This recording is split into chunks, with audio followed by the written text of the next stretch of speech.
Lakal hamdu kama yanbaghi li jalalikal karimi wa azimi sultanik wala haula wala quwata illa billahil aliyyil azim.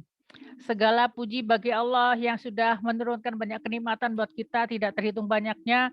Salah satunya adalah kenikmatan bulan Ramadan yang sangat mulia ini. Ya, di balik semua ibadah-ibadah itu semuanya adalah semuanya membawa kebaikan bagi kita, memberikan kesehatan bagi kita, memberikan banyak kesempatan untuk beribadah dan beramal soleh. Dan ini adalah bulan yang betul-betul dilipat gandakan berkahnya itu berlipat ganda ya. Jadi apa kita beruntung sekali hari ini kita diberikan juga masih ada di bulan Ramadan dan kita juga sehat dan kita juga apa namanya dilapangkan ya urusan kita untuk bisa bersama-sama hari ini kita mempelajari bersama-sama tentang surat Ad-Duhan.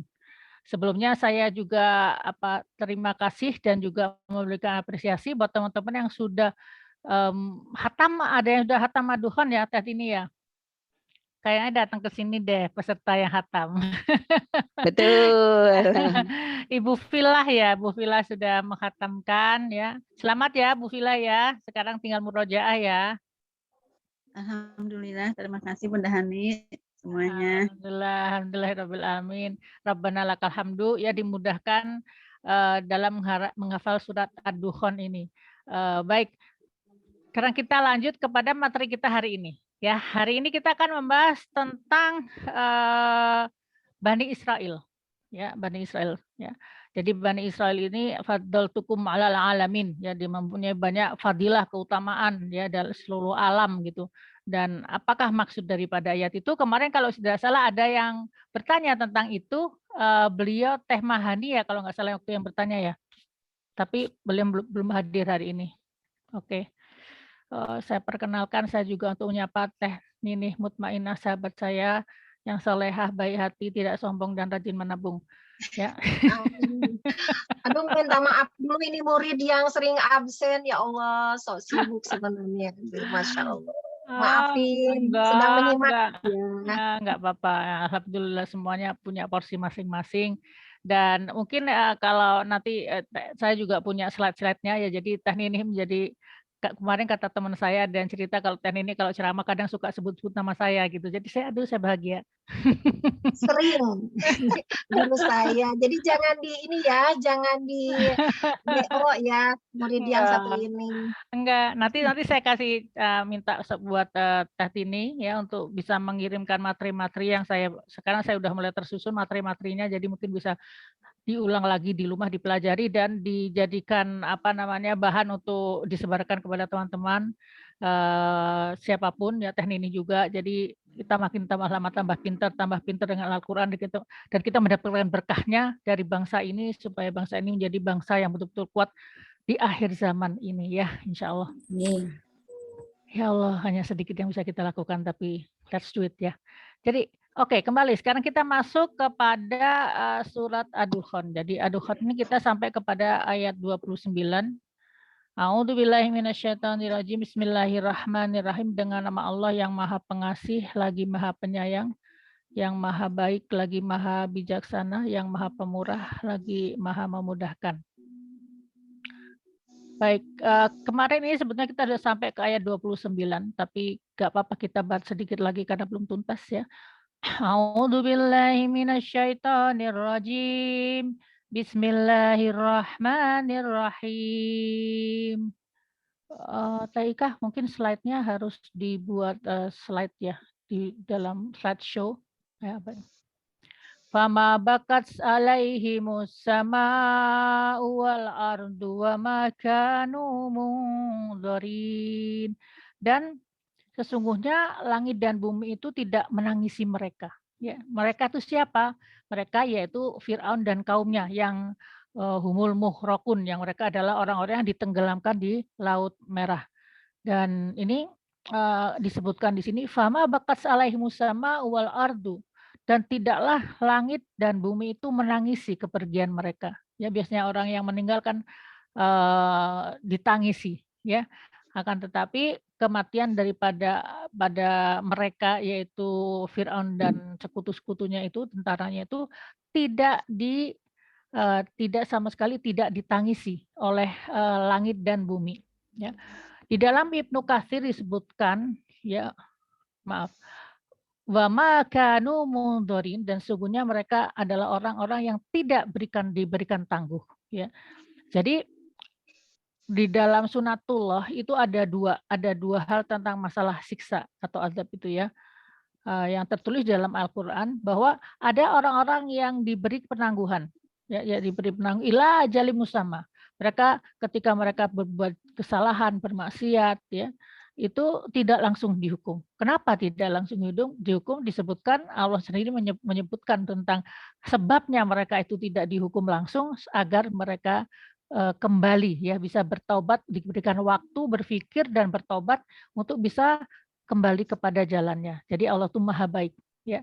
Kemudian ada orang-orang ada orang yang diberikan kontan, diberi kontan, azabnya itu diberikan kontan salah di dunia ini. Jadi maksudnya sini adalah Fir'aun dan para sekutunya inilah orang-orang yang tidak diberi penangguhan terhadap dosa-dosanya kontan di dunia. Dan salah satu juga yang kontan di dunia azabnya adalah bila durhaka kepada orang tua. Baik, selanjutnya apa yang disebut dengan as-sama wal ardu, fama bakat salaihu sama wal ard. Kenapa langit dan bumi itu tidak menangis? Ya, karena ternyata bahwa di dalam sebuah salah satu dalam Ibnu Katsir ya terkait dengan langit itu ya sebetulnya Rasulullah SAW telah bersabda, ya tidak seorang hamba pun, ya melainkan mereka mempunyai dua buah pintu di langit, yang sebuah pintu untuk jalan turun rezekinya. Jadi pintu itu menghubungkan antara dunia dengan langit, ya nanti ada hubungannya dengan Lauhul Mahfudz, ya tempat semua urusan sunatullah itu dieksekusi itu ada di Lauhul Mahfudz, dan salah satunya adalah Al-Quran. Al-Quran itu ada di Lauhul Mahfudz dan diturunkan mushafnya kepada kita di dunia ini. Baik, jadi di langit itu ya ada dua buah pintu bagi tiap-tiap orang. Yang satu adalah untuk jalannya rezeki. Jadi setiap orang tuh punya jalan rezekinya. Kemudian ada pintu lagi untuk masuknya amal dan ucapannya. Ya, jadi kalau ada seseorang yang beramal atau berucap, berdoa, ya. Maka itu akan naik ke atas ya dan ke atasnya itu dalam surat As-Sajdah ayat berapa ya, ayat 7 disebutkan alfasanatim mimma ta'uddun. Jadi urusan-urusan dunia sama langit itu naiknya itu adalah satu harinya sama dengan 1000 tahun. Ya, 1000 tahun. Jadi urusan-urusan tuh ting masuknya itu cepat sekali ya, keluar naik turunnya cepat sekali. Dan pintu ini ada satu yang turun dan ada satu yang naik. Ya, setiap orang punya pintu turun dan pintu naik. Maaf belum teh. Nah, ya. Apabila hamba yang bersangkutan meninggal dunia, maka kedua pintu akan merasa kehilangan dia dan akan menangisi kepergiannya. Jadi pintu itu akan menangisi dan juga langit yang dilewati itu akan menangis karena orang itu sudah tidak ada lagi. Ini adalah kemudian Rasul menjawab, kemudian melanjutkan dengan membaca fama bakas alaihimu sama'u wal ardu ya maka mundorin. Oke, selanjutnya. Ya, jadi ada beberapa juga hadis yang menyebutkan di sini ya sama-sama dari Ibnu Katsir ya. Ini ada lagi juga disebutkan bahwa sesungguhnya Islam itu asing permulaannya ya dan kemudian akan kembali asing ya seperti semula nanti di masa yang akan datang ya. Dan ingatlah tidak ada keterasingan bagi orang mukmin. Jadi orang mukmin itu tidak pernah asing dengan karena dia sudah sama aja jalannya hidup manusia ini sama aja ujung-ujungnya hanya kembali kepada Allah gitu. Nah, kemudian tidak sekali seorang mukmin meninggal dunia di pengasingan yang padanya tidak seorang pun yang menangisi kepergiannya melainkan langit dan bumi menangisi kepergiannya. Jadi kalau gini, maksudnya gini. Kalau ada seorang mukmin yang meninggal, dia meninggalnya di suatu tempat yang tidak banyak orang. Ya, misalnya dalam perjalanan dia meninggal atau misalnya dalam kecelakaan gempa bumi, dia orang tidak tahu dia ada di mana gitu kan, atau tsunami atau apapun lah ya, di mana seorang mukmin itu meninggal dunia di mana tidak ada manusia yang menangisinya, maka saat itu tetap ada yang menangisi kepergiannya, yaitu langit dan bumi. Masya Allah ya, dan malaikat ya. Baik, tapi langit dan bumi tidak menangisi kematian orang kafir. Ya, ya. Kemudian ada yang bertanya pada Ali ini. Sekarang pendapat dari sahabat Ali radhiyallahu an. Apakah langit dan bumi menangisi seseorang? Maka Ali menjawab, ya, sesungguhnya engkau menanyakan kepadaku sesuatu hal yang belum pernah ditanyakan oleh seorang sebelummu. Sungguhnya tiada seorang hamba akan melainkan mempunyai tempat sholat di bumi dan naik amalnya di langit. Ya. Jadi setiap orang itu mempunyai tempat naik amalnya tadi yang 2 pintu tadi, tapi dia juga punya tempat sholat di bumi. Jadi ketika seseorang sholat di bumi, maka bumi itu akan mengenalnya dan bumi akan menyukainya karena dia sholat di bumi Allah. Jadi sesungguhnya Fir'aun dan kaumnya tidak mempunyai satu amal soleh pun di bumi ini dan tidak pula mereka memiliki satu amal yang dinaikkan ke langit. Jadi akhirnya langit fama bakat alaihim sama wal ardu wa makanu mundharin gitu. Oke, selanjutnya ya. Selanjutnya di sini juga disebutkan lagi. Nah, sama ya, saya intinya sama bahwa sesungguhnya ada pintu untuk rezeki dan amal perbuatan ya. Dan kemudian di sini disebutkan juga tentang orang yang biasa mengerjakan salatnya di bumi ya. Dan dia biasa berzikir kepada Allah dalam kesehariannya, maka ketika dia meninggal maka langit dan bumi akan menangisinya. Ya, dan Fir'aun tidak mempunyai jejak-jejak kebaikan itu. Oke, selanjutnya. Di sini ada lagi sebuah hadis, bukan hadis nih, pendapat dari ulama-ulama ya, dari Qatadah, Sufyan Ats-Tsauri, ya ada dari Ibnu Abbas ya. Ibnu Abbas mengatakan bahwa bumi menangisi kematian seorang mukmin itu selama 40 hari. Ya. Kemudian ada yang bertanya, loh bumi bisa menangis ya? Maka Ibnu Abbas menjawab, ya apakah kamu merasa heran? Mengapa bumi tidak menangisi kematian seseorang telah meramaikannya dengan ruku dan sujud? Dan mengapa langit tidak menangisi kematian seseorang yang hamba yang takbir dan tasbihnya itu telah berkumandang seperti suara rebah di langit. Masya Allah. Ya, Masya Allah. Jadi kadang-kadang takbir dan tahmid itu tasbih itu kadang-kadang kan sering mengucapkan dalam hati ya ataupun juga di tempat-tempat sunyi. Jadi tidak ada suaranya gitu ya. Akan tetapi ketika naik ke langit maka dia berkumandang seperti suara lebah. Masya Allah ya. Ini bikin semangat juga buat kita semua gitu bahwa amalan-amalan yang sunyi ya, amalan-amalan sunyi itu besar nilainya di sisi Allah Subhanahu wa taala. Ya jadi bersenang-senanglah untuk beramal dalam kesunyian. Jadi tidak bersenang, nikmatilah ya amal bersama dengan manusia tapi berjamaah, tapi nikmatilah juga amal-amal yang bersunyi-sunyi hanya dengan Allah Subhanahu wa taala saja. Baik, selanjutnya. Nah, kemudian ayat 30 ya. A'udzubillahi minasyaitonirrajim. Wa laqad najjayna bani Israila minal adzabil muhin.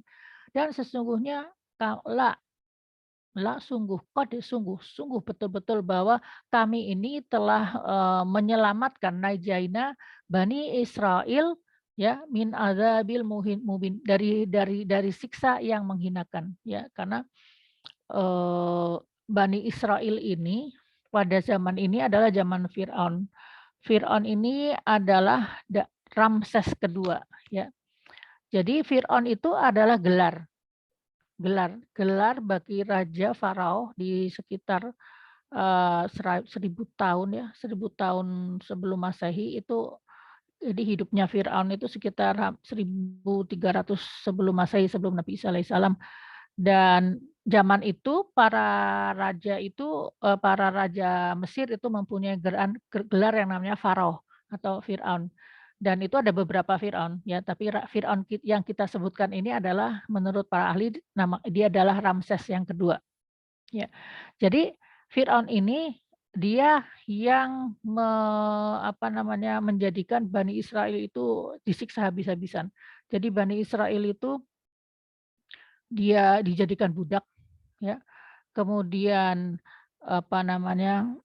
anak-anaknya dibunuh, ya anak-anak laki-lakinya dibunuh karena Firaun waktu itu diberikan bisikan dari tukang sihirnya bahwa nanti dia akan jatuh oleh seorang anak dari Bani Israel gitu. Jadi anak laki-laki dibunuh dan mereka dipekerjakan pekerja keras sampai taruhan nyawa ya dan diperlakukan. Jadi kalau perbudakan itu tidak seperti orang bekerja ya. Kalau orang bekerja kan ada istirahat. Kalau budak mah enggak. Budak itu kalau misalkan banyak budaknya ya nggak apa-apalah mati-mati nggak usah dikasih makan gitu mati. Jadi nanti ada lagi gitu. Jadi mereka tidak peduli tidak selalunya seorang tuan itu peduli dengan kebaikan budaknya. Ya kalau tuannya jahat ya mati dipekerjakan sampai mati juga nggak apa-apa gitu ya. Tapi kalau tuannya baik ya mereka bisa dimuliakan. Ya. Baik selanjutnya kita ingin bahas sedikit siapakah Bani Israel ya. Israel itu Bani itu artinya keturunan, anak keturunan ya. Anak keturunan itu artinya Bani. Isra itu artinya hamba atau kekasih dan itu artinya Tuhan. Ya, itu bahasa zaman itu ya. Jadi Tuhan itu disebut juga dengan ya atau juga kalau di dalam bahasa Ibrani itu Yahweh ya. Ada yang menyebutnya juga Elohim ya.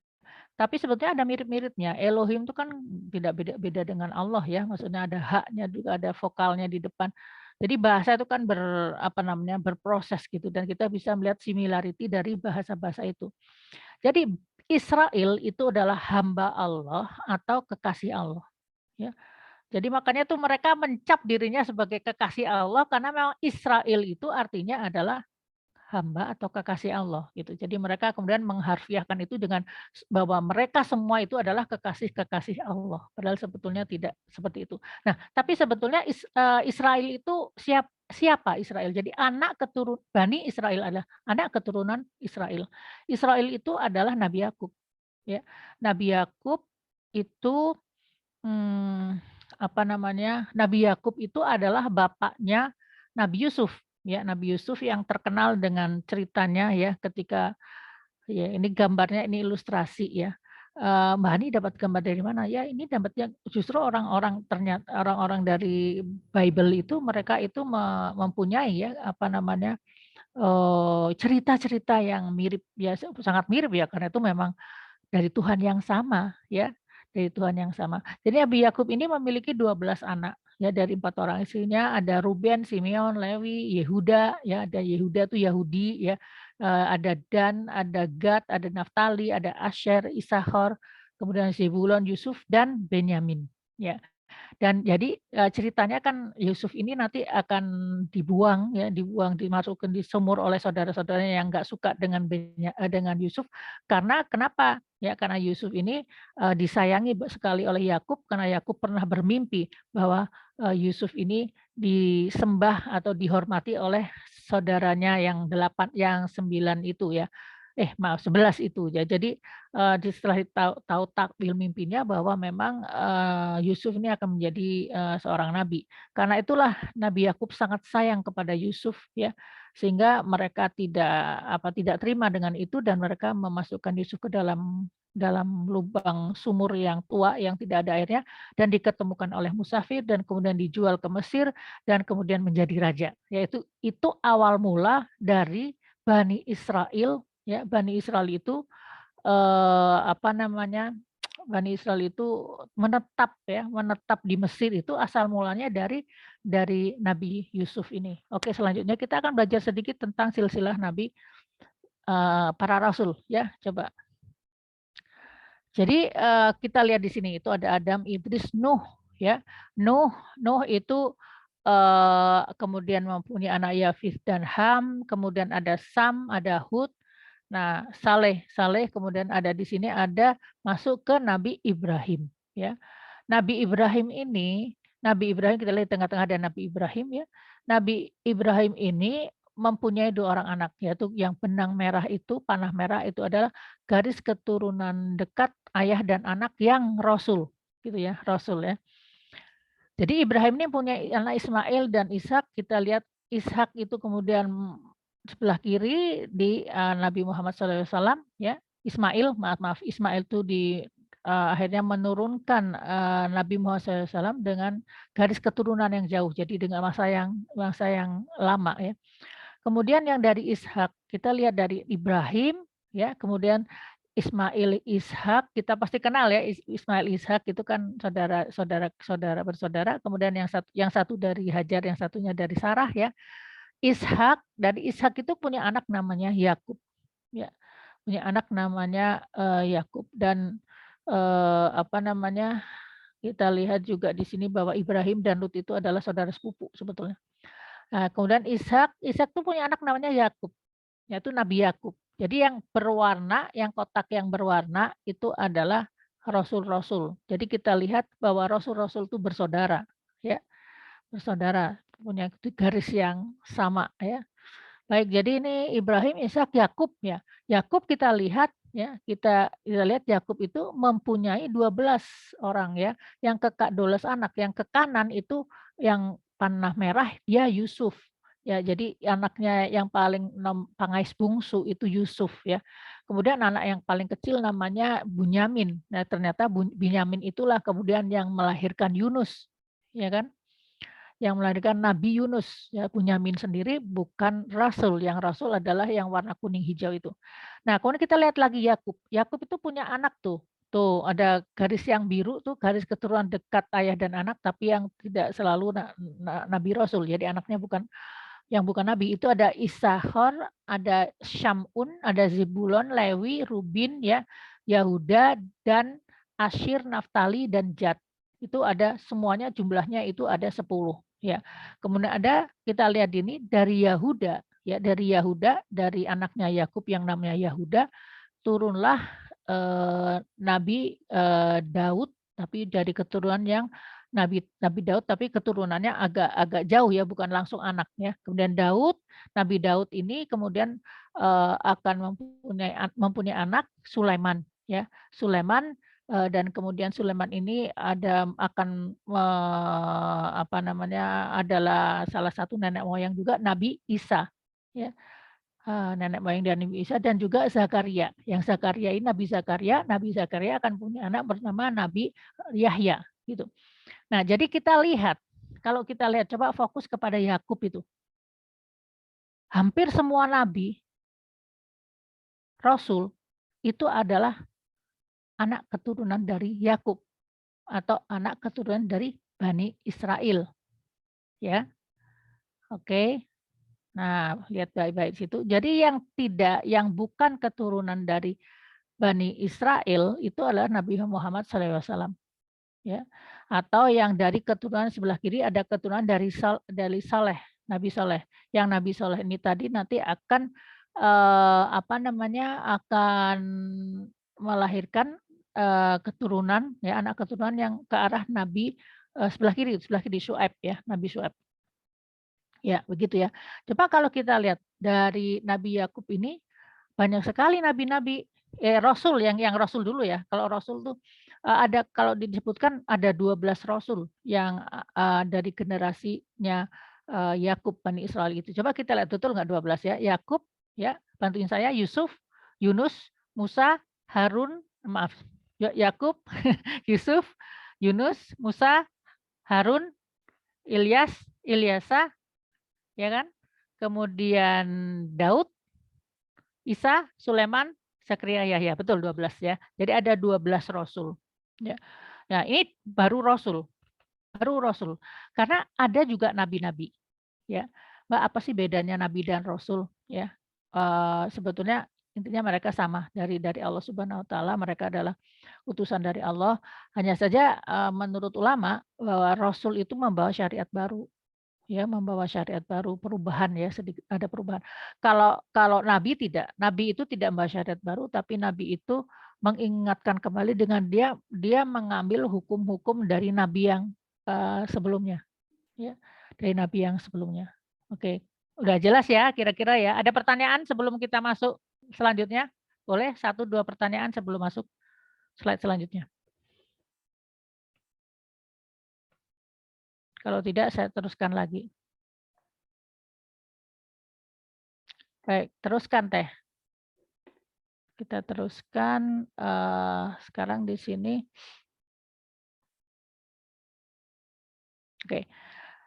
Jadi tadi yang saya ceritakan bahwa kisah daripada Yusuf tadi adalah awal kehadiran Bani Israel di Mesir, ya, di Mesir. Nah, kemudian selanjutnya langsung aja ini sudah saya bahas. Baik, ayat 31. Ya, min fir'auna innahu kana aliyam minal musyrifin, ya. Jadi kemudian kan disebutkan bahwa mereka dibantu ya diselamatkan dari fitnahnya Firaun, ya. Dan sesungguhnya Firaun itu adalah orang-orang yang sombong dari musrifin, orang-orang yang melampaui batas, ya. Jadi Firaun itu seperti yang pernah kita jelaskan kemarin, Firaun itu dia tidak mengenal Tuhan. Ya, jadi memang dalam ajarannya itu saya juga pernah mempelajari tentang mempelajari ajaran setan ya maksudnya. Ajaran setan gitu ya, kan ajaran setan itu mulainya dari Ibrahim ya. Dari Raja Namrud, kemudian kan musuhnya Ibrahim kan Namrud, dan kemudian itu ada backingnya tuh, Namrud tuh backingnya adalah iblis gitu kan. Nah, itu ajaran iblis itu ya, ajaran iblis itu berkembang salah satunya di Mesir ya. Ciri-ciri ajaran iblis adalah salah satunya tidak mengenal Tuhan ya. Ada juga dia penuh dengan kekejian ya, contohnya incest. Jadi misalnya kalau di zamannya Mesir ini, zaman Farao ini, Firaun ini, ketika seorang pangeran menjadi raja, menjadi Firaun, maka dia harus menikahi adiknya sendiri. Pokoknya saudara perempuannya sendiri itu harus dinikahi. Ya, jadi ini maksudnya kan berarti dosa ya, dosa besar incest itu. Tapi itulah memang menjadi syarat dari salah satu yang menjadi syarat dari kekuatan-kekuatan iblis itu. Ya, jadi udah melampaui batas. Kemudian dia memperbudak Bani Israel, membunuh ya dengan semena-mena. Ya. Jadi Firaun ini ya seperti saya jelaskan tadi di sini ya, bahwa Firaun itu adalah gelar sebetulnya ya, gelar kalau kita mah presiden gitu lah ya.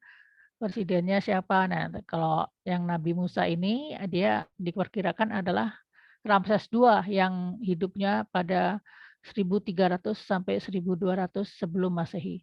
Jadi kisah Firaun ini sekitar berapa ya? 1000 tahun ya, 1200 tahun, 1300 tahun sebelum Masehi, sebelum Nabi Isa alaihissalam. Dan jadi ke musrifin daripada Firaun ini adalah memang sudah dikonfirmasi dalam surat Al-Qasas maupun surat Al-Mu'minun ayat 46. Baik, selanjutnya. Walaqad ikhtarnahum ala ilmin 'alal alamin, dan sungguh ya, sungguh ikhtarnahum, kami telah memilih ya mereka itu, jadi Bani Israel itu ya, ala ilmin, atas ilmu. Jadi mereka adalah orang-orang yang berilmu ya, alal alamin, di seluruh alam. Oke, baik, sebentar ya.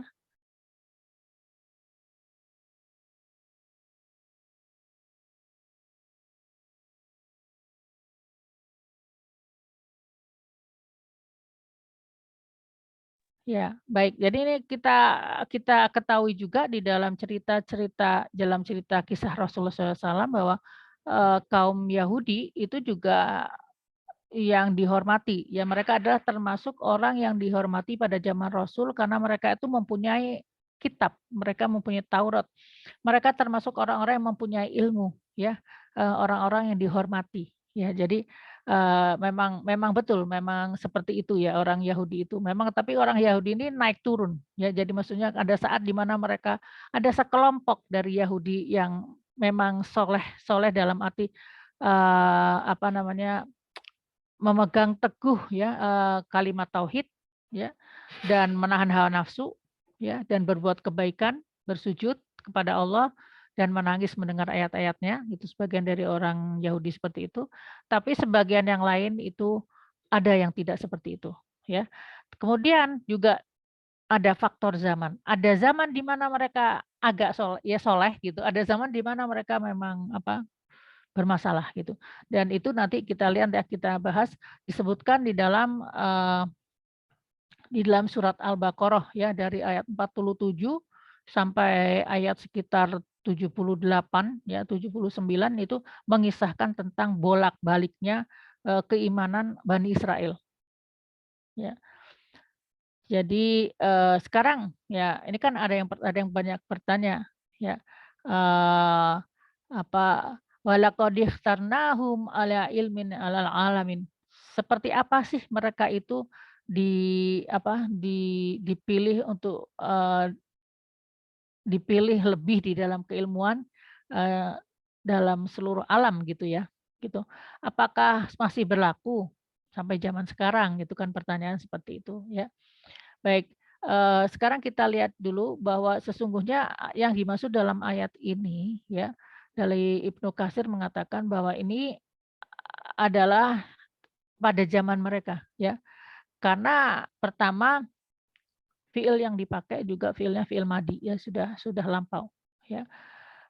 Kemudian ini juga sama dengan seperti misalnya begini, terkait dengan perempuan yang mulia ya, dalam adalah satunya adalah Maryam ya. Maryam ini dalam surat Ali Imran ayat 42 disebutkan ya, wastafaki ala nisa'il alamin, dan sesungguhnya kami melebihkan kamu atas segala wanita alamin gitu kan, ya kan. Akan tetapi kalau kita lihat hadis Rasulullah SAW bahwa penghulu wanita surga itu ada 4, yaitu pertama adalah Maryam binti Imran, Fatimah binti Rasulullah SAW, ya, kemudian Khadijah binti Khalid dan Asyah. Asyah yaitu istri daripada Fir'aun, ya, istri daripada Fir'aun. Dan istri Fir'aun itu kalau tidak salah, jadi ini ada cerita ya, tapi ceritanya itu tentu saja diambil dari Bible. Asia ini kan begini, kalau Fir'aun Ramses II itu kan dia mempunyai anak-anak juga, jadi ada beberapa pangeran. Nabi Musa adalah diambil dari Bani Israel, tapi dia menjadi pangeran gitu. Pangerannya Ramses II, Fir'aun. Jadi dia juga mempunyai kans untuk menjadi raja ya, karena Nabi Musa ini adalah pangeran, ganteng, kuat, cerdas, pinter, baik hati, pokoknya semua dijadiin satu aja. Itu ya Nabi Musa itu kan. Nah, jadi Fir'aun itu sempat Fir'aun ini sempat anaknya Fir'aun itu sangat cemburu gitu, karena ada di dalam tradisi disebutkan bahwa ketika seseorang naik menjadi raja, menjadi Fir'aun, maka dia akan menikahi saudaranya sendiri gitu ya. Ya. Baik, begitu ya salah satu intermezzonya. Jadi intinya di sini bahwa kalau Rasul bersabda secara kalau lintas zaman itu, maka wanita ahli surga itu penghulunya 4 itu ya. Maryam, Fatimah, Khadijah dan Asyah gitu. Nah, sedangkan kalau di dalam surat Ali Imran ayat 4 itu wastafaki ala nisa'il alamin ya, yaitu Maryam saja ya yang disebutkan. Ya, jadi kalau memang menafsirkan sesuatu memang harus lengkap ya, ayat Al-Qur'annya, hadisnya, supaya kita tidak salah persepsi. Ya, jadi kembali lagi klik selanjutnya sama dengan kaum Bani Israel ini ya. Oke, saya mungkin mau rangkap ayat 32 dengan ayat 33 karena ini berhubungan, jadi saya nanti membahasnya lebih enak. Wa atainahum minal ayati ma fihi balagum mubin, ya. Jadi sini disebutkan bahwa dan kami telah memberikan ya kepada mereka, kepada kaum Bani Israel itu tanda-tanda kebesaran kami, ya. Mujizat-mujizat kami maksudnya, dan di dalamnya ada suatu nikmat yang sangat nyata, ya. Kita lihat klik selanjutnya, ya. Jadi memang Bani Israel ini dengan 12 nabinya dan tidak tahu berapa puluh lagi atau berapa ratus nabi-nabinya, mereka ini mempunyai mujizat-mujizat. Makanya karena itu beberapa kaum musyrikin Mekah juga minta gitu supaya Rasul itu punya mujizat gitu. Padahal setelah dikasih mujizat ya mereka tetap aja ingkar, ya. Jadi kita lihat lagi penjelasannya cukup panjang, ya. Silahkan. Jadi kisah Bani Israel itu ya disebutkan dalam Al-Baqarah, dalam surat yang panjang dari ya Bani Israil dzkuru nikmati allati an'amtu 'alaikum wa anni faddaltukum 'alal alamin. Sesungguhnya kami Bani Israel ingat nikmat-nikmat yang telah aku berikan padamu dan aku telah melebihkan kamu pada seluruh umat yang di alam ini. Nah, dari ayat 47 sampai ayat sekitar 80-an itu bercerita tentang naik turunnya, ya, naik turunnya keimanan orang Bani Israel, ya, padahal saat itu masih ada Musa alaihissalam, dan bagaimana mereka itu antara diberikan mujizat kemudian mereka kufur lagi, ya. Diberikan mujizat mereka kufur, berikan mujizat mereka kufur. Ini yang terjadi seperti itu. Ya, ceritanya panjang sekali. Tapi oke, kita akan coba ringkas nanti, ya. Karena kalau tidak kita akan membahas surat Al-Baqarah jadinya, ya. Kemudian ada sebuah hadis yang diriwayatkan oleh Bukhari, sebutkan di sini bahwa Bani Israel itu ya kehidupan mereka itu didampingi oleh para nabi, ya. Bila satu nabi meninggal dunia akan dibangkitkan nabi setelahnya. Ya, dan sungguh tidak ada nabi sepeninggal aku, setelah Rasul tidak ada, Rasulullah SAW tidak ada lagi nabi. Yang ada adalah para khalifah yang banyak jumlahnya. Ya, maka sahabat bertanya, apa yang baginda perintahkan kepada kami? Maka Rasul menjawab, penuhilah baiat kepada khalifah yang pertama yang lebih dahulu diangkat dan berikan hak mereka karena Allah akan bertanya kepada mereka tentang pemerintahan mereka. Oke, jadi intinya kita lihat yang di atas ini bahwa paragraf di atas bahwa memang kehidupan mereka tuh didampingi oleh para nabi. Masya Allah, ya, aduh hebat banget loh. Kita aja enggak, kita mah enggak didampingi nabi terus-terusan, ya. Tapi Bani Israel itu didampingi oleh para nabi gitu. Dan karena itu saya pernah berdiskusi dengan teman saya orang Katolik gitu, ya, tentang terkait dengan baptis gitu. Jadi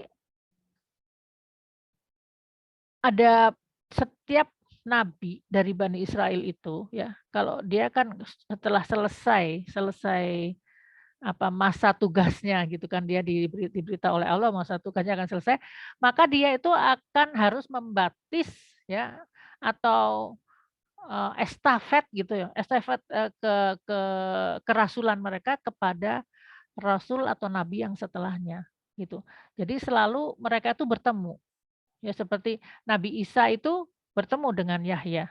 Ya, Yahya datang kepada Nabi Isa kemudian dibaptis, ya. Demikian juga yang seterusnya. Jadi makanya ketika Rasulullah SAW tiba-tiba plung gitu tampil, ya, ada di Saudi Arabia, nggak ada yang kenal siapa, nggak ada pembaptisan, maka orang-orang Bani Israel atau orang Nasrani atau Yahudi mereka tidak percaya kepada Rasulullah SAW. Karena menurut mereka tradisinya adalah terjadi penyerahan itu, ya, penyerahan jabatan Rasul atau kenabian itu kepada dari satu nabi ke nabi yang lain gitu, ya. Begitu. Oke, selanjutnya. Ya.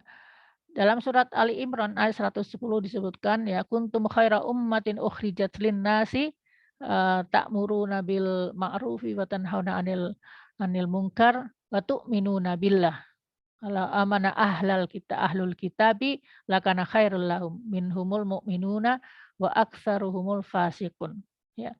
Jadi ayat-ayat yang tadi ayat yang 40 tadi ya bahwa atau ayat 31 yang menunjukkan bahwa ini faddaltukum alal alamin bahwa Bani Israel itu yang terbaik seluruh alam itu pada saatnya. Karena ketika Rasulullah SAW datang, maka ada ayat ini di mana kuntum khaira ummatin ukhrijat linnasi ta'muruna bil ma'ruf wa tanhauna 'anil munkar. Jadi Rasul dan kaum dari Rasulullah, sahabat Rasulullah dan kita itu adalah umat yang terbaik untuk manusia. Begitu. Jadi ini kita lihat bahwa memang ada masalah zaman gitu. Ketika zamannya sudah berlalu, maka akan ada kaum yang lain akan yang menggantikan. Ya. Dan di sini disebutkan ya walau amana ahlul kitab bila kana khairul lahum.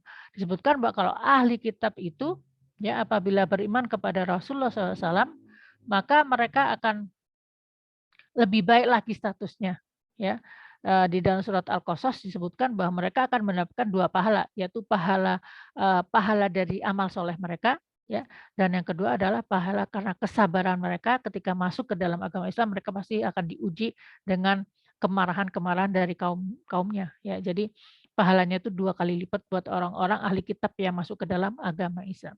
Kemudian di sini kita lihat, Masya Allah, ini ya, lahum minhumul mu'minuna, sebagian dari ahli kitab itu ada yang orang yang disebut dengan mukminun, orang yang beriman, ya. Wa aktsaruhumul fasikun, dan sebagian dari mereka kebanyakan adalah orang yang fasik atau orang yang banyak berbuat. Fasik itu artinya kan fasako itu artinya dia kan hampir keluar dari agamanya gitu. Karena besarnya dosa mereka. Ya, jadi mereka wa aktsaruhumul fasikun. Ya. Jadi ini sebetulnya nanti ada hubungannya dengan ayat sampai ayat 116 Ali Imran ayat 113 ya 14, 15, 16 di mana Allah tuh memuji sebagian dari orang-orang ahli kitab laisu sawa'um min ahlil kitabi ya di antara ahli kitab itu ada yang beriman dan berlomba untuk berbuat kebaikan ya dan mereka tuh la khaufun alaihim wa lahum yahzanun. Mereka tidak bersedih hati ya. Tidak khawatir dan tidak bersedih hati. Jadi ini adalah satu hal yang saya juga belajar bersama-sama dengan teteh-teteh dengan seiring dengan menghafal itu saya juga belajar bahwa di antara ahlul kitab itu ada yang beriman loh ya. Ada yang oleh Allah disebutnya beriman ya. Kemudian ayat Al-Baqarah ayat 62 sebutkan innalladzina amanu walladzina hadu wan nasara wasabiina man amana billahi wal yaumil akhir man amana billahi wal yaumil akhir ya. Maka mereka itulah khaufun alaihim walahum yahzanun. Di antara ahli kitab itu ada orang yang beriman kepada Allah dan hari akhir.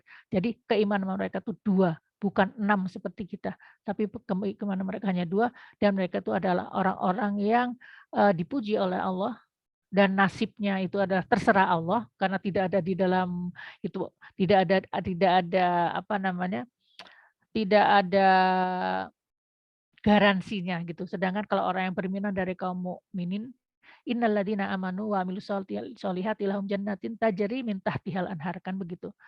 Jadi kalau kaum muslimin itu yang beriman, maka mereka itu beriman yang 6 tadi ya, mereka itu akan masuk ke dalam surga lahum jannatin tajri min tahtihal anhar. Akan tetapi orang-orang yang beriman dari ahli kitab ya, mereka itu statusnya adalah la khaufun alaihim wa lahum yahzanun. Ya, artinya tidak ada status akhiratnya enggak ada. Mereka tidak bermasalah di dunia tapi status akhiratnya tidak digaransi oleh Allah Subhanahu wa taala dan itu memang terserah Allah saja dan itu memang bukan urusan kita. Tapi kita dikasih tahu bahwa di antara ya ahli kitab itu ada yang memang beriman kepada Allah. Baik, selanjutnya. Nanti kalau ada yang mau tanya silakan ya, tanya ya di kolom chat ya. Mulai sekarang juga Bapak nanya, nah nanti jawabannya nanti ketika di sesi tanya jawab ya. Ya, ini jadi di dalam surat Maryam ayat 58 disebutkan bahwa ada beberapa golongan ya yang memang dipuji oleh Allah dan diberi nikmat oleh Allah yaitu golongan dari para nabi dari keturunan Adam. Yang diantaranya adalah orang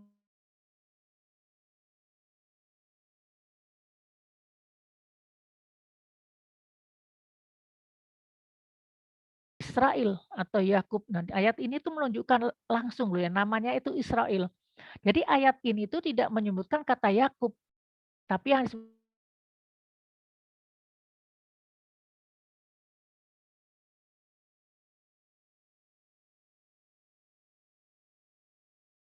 Israel itu ya artinya adalah kekasih Allah gitu.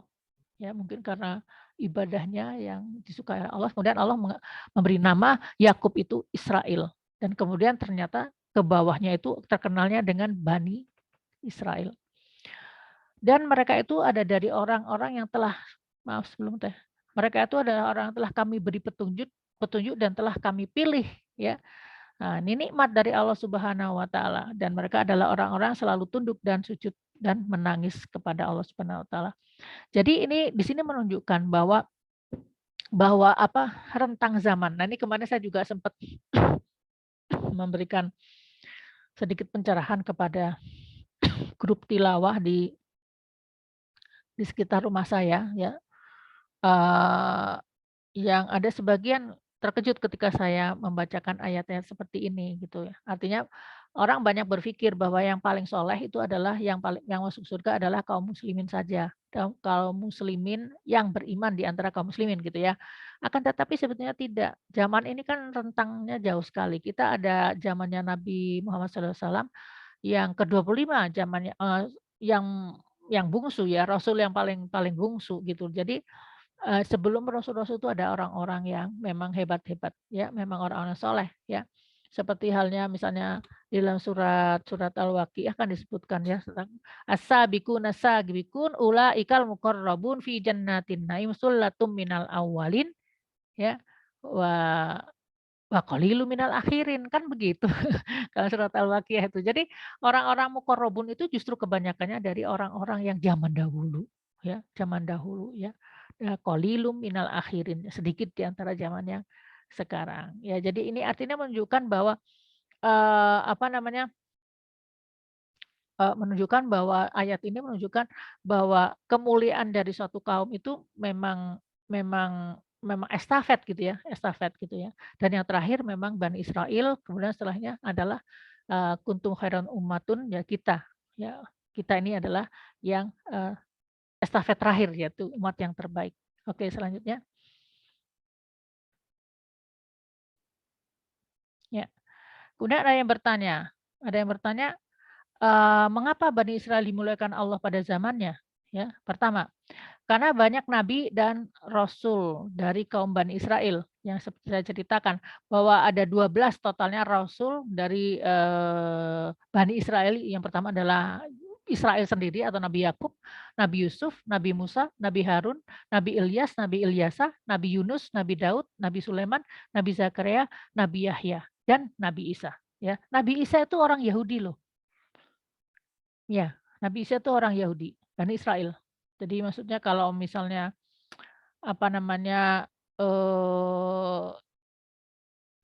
tapi harus kita buka mata bahwa Bani Israel itu bermacam-macam ya. Ada yang soleh gitu, ada yang aduh nakalnya minta ampun ya.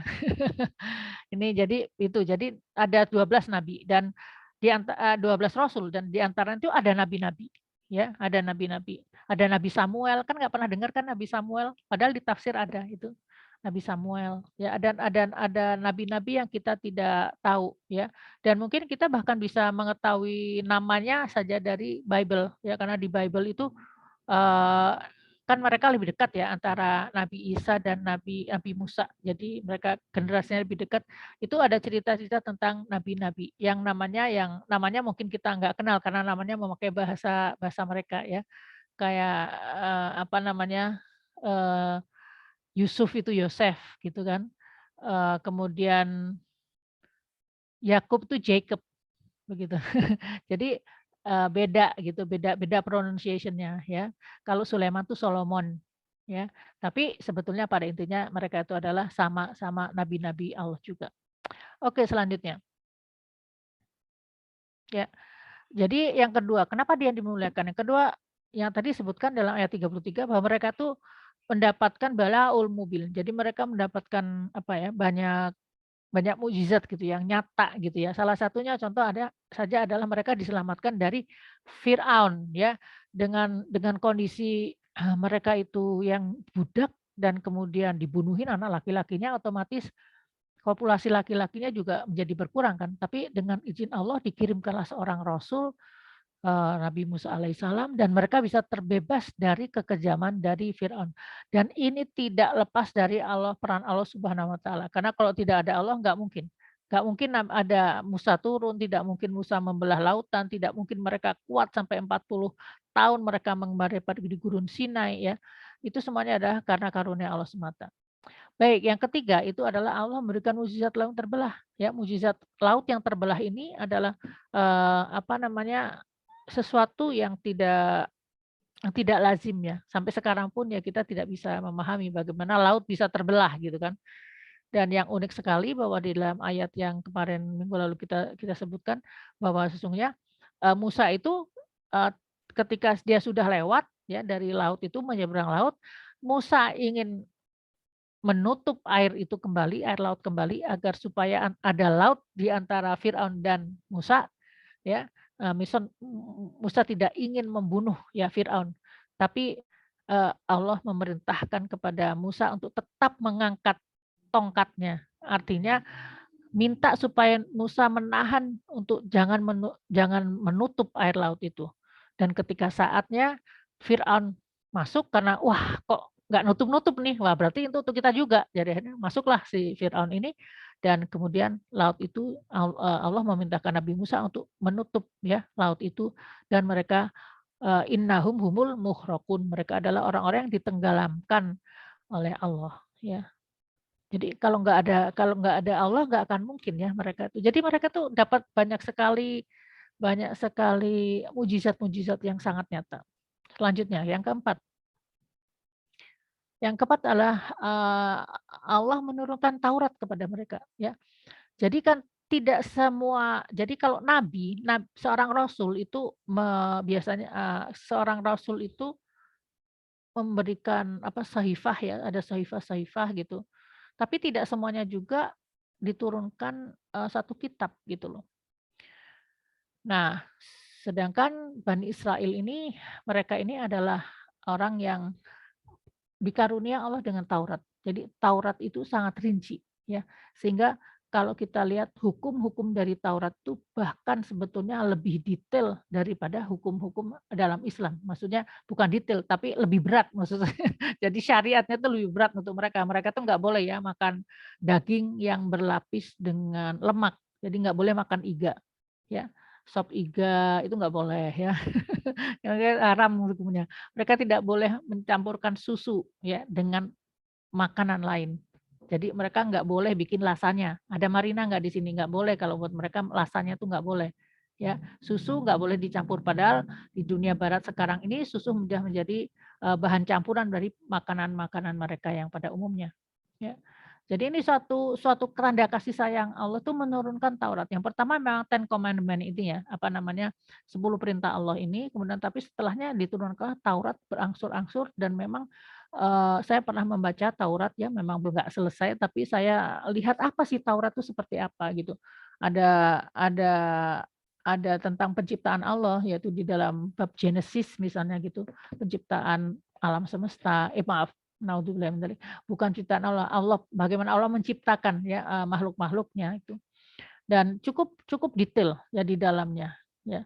Dan ini sebetulnya menjadi satu petunjuk karena kayak kalau kita seperti kita ini kita mendapat Al-Qur'an ini juga adalah sesuatu yang sangat sangat sangat berharga loh ya Al-Qur'an itu ya.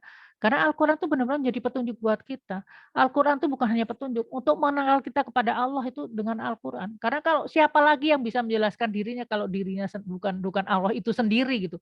Siapa yang bisa menjelaskan Allah kalau bukan Allah sendiri. Ya, jadi sungguh suatu karunia kalau kita bisa mencintai Al-Qur'an, mempelajarinya, kemudian memahaminya, mengamalkannya itu sudah satu karunia yang sangat besar.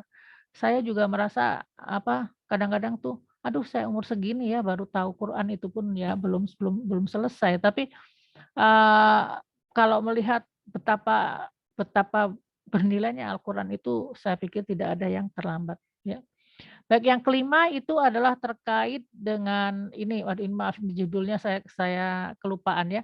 Jadi ini terkait dengan penyembahan ya, penyembahan anak sapi ya. Jadi ketika Nabi Musa alaihissalam menerima 10 perintah Tuhan di gunung Sinai, Bukit Tua ya, di Bukit Tua di Gurun Sinai itu, maka kemudian para pengikutnya itu terlena dan mereka dijebak oleh Samiri untuk membuat Tuhannya bentuknya sapi dari emas ya. Dan Nabi Harun pun juga saat itu kewalahan dengan mereka. Tapi kemudian Allah berhasil membongkar itu semuanya ketika Nabi Musa datang, kemudian dibongkar dan kemudian setelah itu juga diampuni gitu dosa-dosa mereka. Ya, taqtulu anfusahum. Jadi mereka ada satu prosesi ya di mana mereka itu diminta untuk di antara mereka yang berdosa itu untuk membunuh dirinya sendiri ya, karena mereka sudah melakukan dosa yang sangat besar dengan membuat ide-ide untuk pembuatan anak sapi ini ya. Dan yang lainnya diampuni oleh Allah Subhanahu wa taala ya. Oke, selanjutnya yang keenam itu adalah Taika, saya udah melebihi waktu ya. Sedikit lagi ya Taika. Ya Bun. Silakan. Baik, yang keenam adalah dihidupkan oleh Allah setelah mati. Ada di dalam surat Al-Baqarah ya, surat Al-Baqarah ayat 55 ya. Disebutkan di sini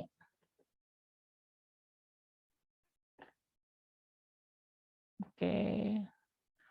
Ayat 45 surat Al-Baqarah.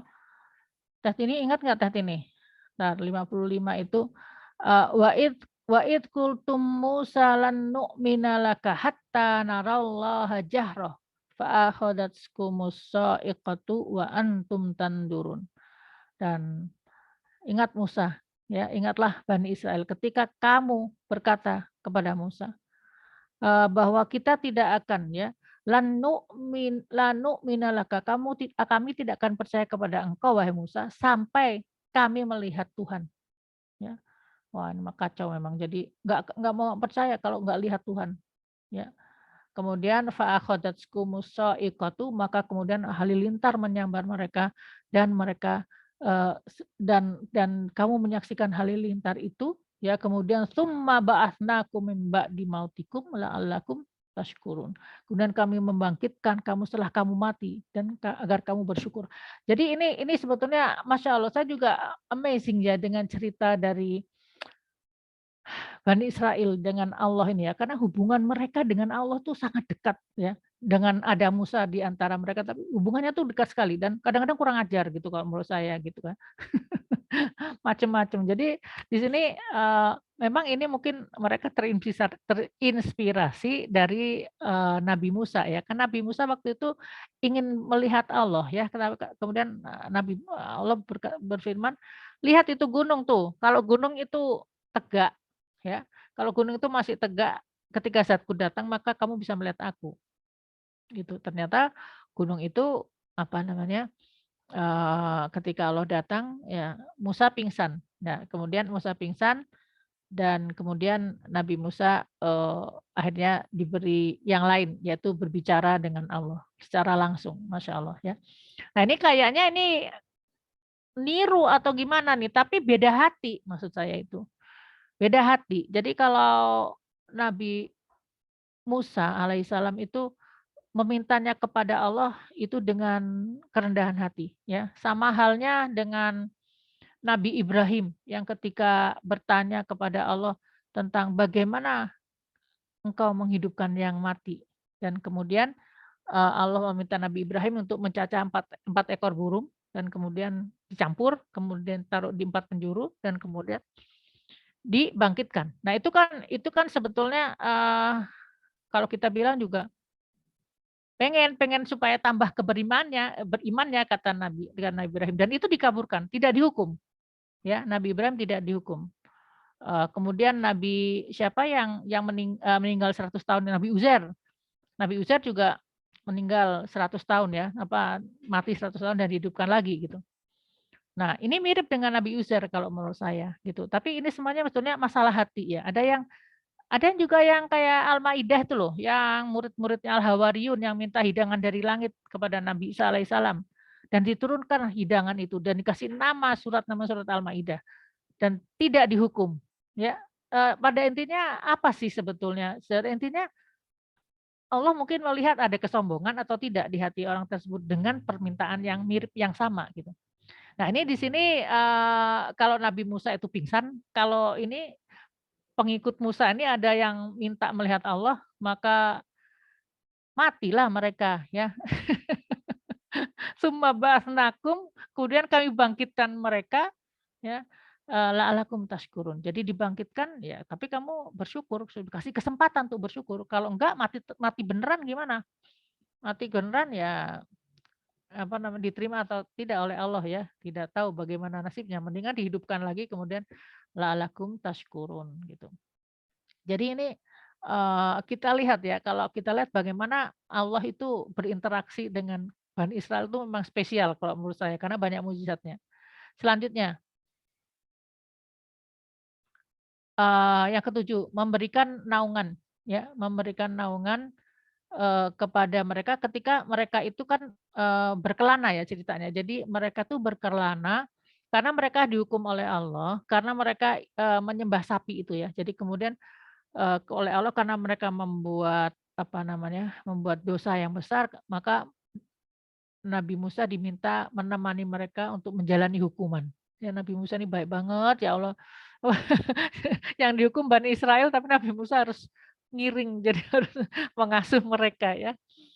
Nah, kemudian di dalam mereka mengembala selama 40 tahun itu di atas mereka tuh ada awan. Dalam surat Al-Baqarah ayat 57 disebutkan ya, wa dhallalna 'alaikumul ghamama wa anzalna 'alaikumul manna wassalwa.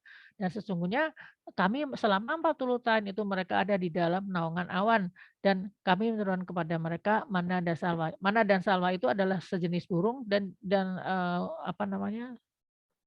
manna itu champignon jamur gitu. Jadi si manna ini dia akan setiap pagi itu akan tumbuh di sekitar mereka sehingga mereka bisa makan dari situ. Ya. Dan Allah berfirman juga kulu min thayyibati ma razaqnakum wa ma dzalamuna dan janganlah makan yang baik-baik yang aku berikan kepada kamu dan janganlah kamu itu berbuat zalim kepada diri kamu sendiri ya.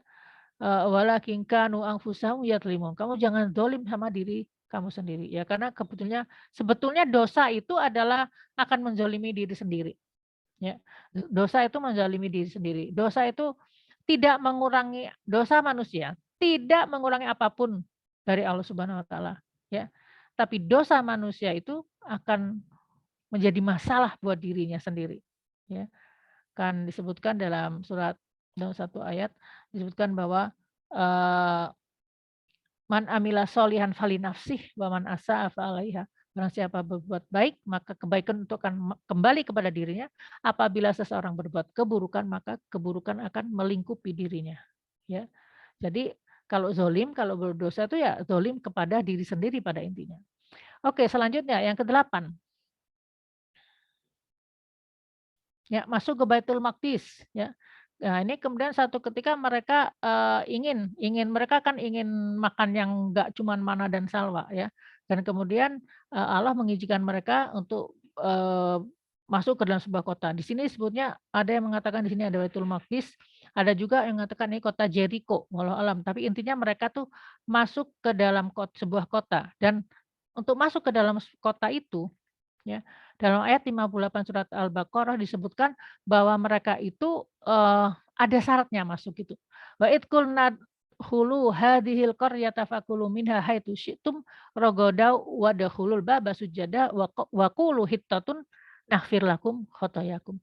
Jadi mereka itu masuk ke negeri itu ya ke kota itu mereka boleh makan dengan nikmat berbagai makanan yang ada di sana sesukamu. Tapi kalau masuk ke pintu gerbang itu harus dalam posisi membungkuk seperti ruku gitulah ya, menghormat gitu kan.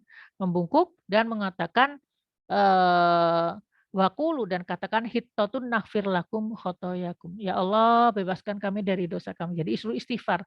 Jadi syaratnya masuk ke dalam kota itu membungkuk dan istighfar ya.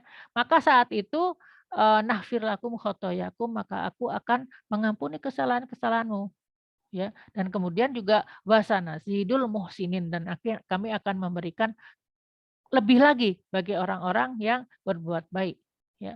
Tapi mereka itu malah apa namanya, nakal ya, menurut saya itu bandel memang. Dalam ayat 59 dikatakan wa baddalal ladzina dzalamu qaulan ghairal ladzi qila lahum fa anzalna 'alal ladzina dzalamu rizqam minas sama'i bima kanu yafsukun. Jadi kemudian mereka bukannya membungkuk kemudian apa namanya, naghfir lakum khotoyakum dan mereka meminta ampun, tapi mereka malah menukar kata-kata itu, kata minta ampun itu dengan menyebutkan kata lain yang sejenis akan tetapi punya arti itu biji-bijian atau makanan gitu loh. Jadi seakan-akan jadi ngubah disuruh sambil berzikir meminta ampun malah mereka itu malah menyebut-nyebut atau seakan-akan ingin makan biji-bijian yang namanya tuh mirip sekali dengan kalimat yang tadi itu, kalimat minta ampun tadi ya, bandel banget itu. Baik, selanjutnya ayat 9 ya. Ya. Allah memberikan mata air ya, Allah memberikan mata air dalam ayat 60 ya disebutkan di sini, maka wa idistasqa Musa liqaumi faqul nadrib bi asaqal hajar fanfajarat min husnata asyrata aina. Ya jadi ketika Nabi Musa memohon air untuk kaumnya, lalu kami berfirman ya pada Musa faqul nadrib ya bi asaqal hajar, maka pukulkanlah tongkatmu. Fanfajarat, maka kemudian memancarlah 12 mata air. Kan tadi kan kita lihat bahwa mereka itu mempunyai sukunya ada 12 kan, maka ada 12 mata air ya. Allah baik banget ya. Bukan apa-apa kalau enggak 12 mata air nanti mereka bertengkar lagi. Itu kan Musa sama Harun juga kalau ini 12 nih. Apa kalau misalkan ada 6 gitu, pasti mereka ribut lagi. Ya, jadi bandel sekali mereka itu ya. Oke, kemudian ayat yang nomor 10, satu lagi kayaknya. Ya, ayat 61 ya. Bani Israel durhaka lagi ya. Ketika akhirnya pada ayat Al-Baqarah ayat 61, mereka itu minta yang lain, mereka enggak mau mana salwa, mereka mau yang lain-lain ya. Ketika mereka berkata wa id qultum ya Musa lanasbiru ala ta'ami wahidin, sesungguhnya aku nggak bisa sabar makan kayak begini Musa ya.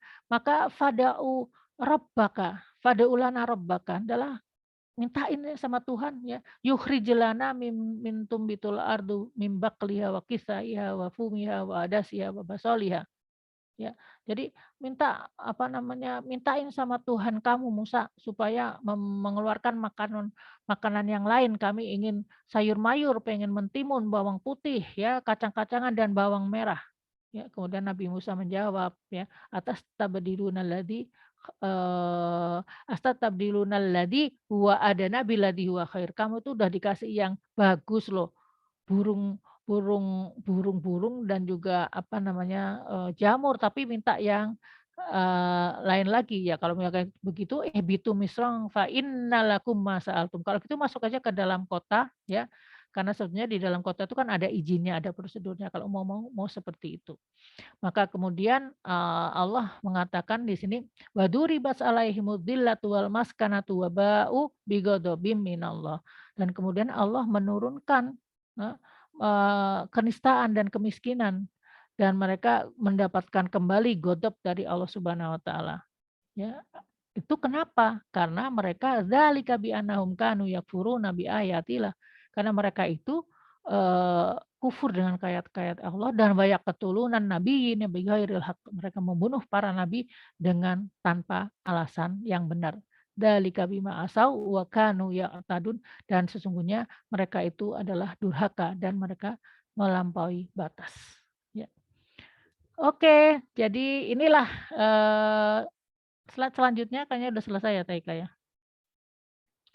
Oke, jadi intinya itu adalah kalau kita lihat ya, Bani Israel itu faddaltukum alal alamin. Ya, jadi memang banyak kemuliaannya. Salah satu yang mulia aja kalau menurut saya ada nabi, ada Taurat, kemudian banyak mukjizat, kemudian diampuni berkali-kali, udah mati summa ba'atsnakum ba'di mautikum la'allakum tashkurun. Udah mati dihidupin lagi. Itu mah benar-benar wah gitu ya Bani Israel itu ya. Dan sampai sekarang juga sama. Sampai sekarang tuh juga mereka bandelnya minta ampun sampai membunuh Palestina dengan begitu kejam. Yang terakhirnya kan kejadiannya kan ketika itikaf ya, para kaum muslimin itikaf di Masjidil Aqsa itu kan datang, dibunuh ya, dipukul, ada yang meninggal, ada yang diikat gitu. Masya Allah, kalau ngeliat mereka ini benar-benar sombongnya minta ampun ya. Ya, Masya Allah, semoga Allah menolong saudara-saudara kita di Palestina dan kita paling tidak menjadi hamba-hamba yang bisa mendoakan pada mereka. Kalau ada yang bisa sedekah pada mereka, tapi paling tidak doakan mereka agar mereka diberikan kekuatan, kesabaran, syahid, dan juga diberikan oleh Allah pertolongan dari Allah Subhanahu wa taala. Dan kewajiban kita adalah tetap belajar ya, tetap mencari ilmu supaya bagaimana caranya pertolongan Allah itu bisa datang kepada kita. Ya, saya next time sebenarnya pengen sekali membahas surat Al-Anfal ya. Tapi saya nggak tahu teteh-teteh di sini akan senang apa enggak, karena Al-Anfal itu tentang perang. Tapi perang itu nanti di situ ternyata bukan cuman yang banyak di situ bukan masalah perangnya, yang banyak dibahas adalah bagaimana kita caranya meningkatkan keimanan, ketawakalan kepada Allah, kemudian ketakwaan kita, kesabaran kita sampai akhirnya malaikat itu datang menolong. Wah, kalau malaikat udah datang, wah, keren udah ya, seperti di perang Badar, 1000 kaum musyrik, 1000 tentara, 1000 malaikat didatangkan oleh Allah, dan itu sudah tidak ada pertanyaan lagi ya, sudah selesai itu urusannya, udah mereka ada mama kanu untuk mundirin, mereka bukan orang-orang yang diberi tangguh lagi ya, sudah selesai cerita mereka yang durhaka kepada Allah. Baik, itu mungkin yang bisa saya sampaikan hari ini. Moga-moga memberikan manfaat. Mohon maaf kalau agak terlalu cepat ya, kejar target. Tapi moga-moga ada yang bisa difahami ya. Kalau nggak ada yang kurang paham, silakan kita berbagi di kolom chat dan kita akan bahas bersama. Silakan. Insya Allah, Bunda, luar biasa panjang gitu ya Bunda, kisahnya Bani Israel gitu, sejarahnya Bani Israel ini. Ya ini ya Bunda, dari situ Allah menunjukkan kebesaran gitu ya, dari pelajaran-pelajaran yang bisa kita petik dari kaum Nabi Bani Israel gitu.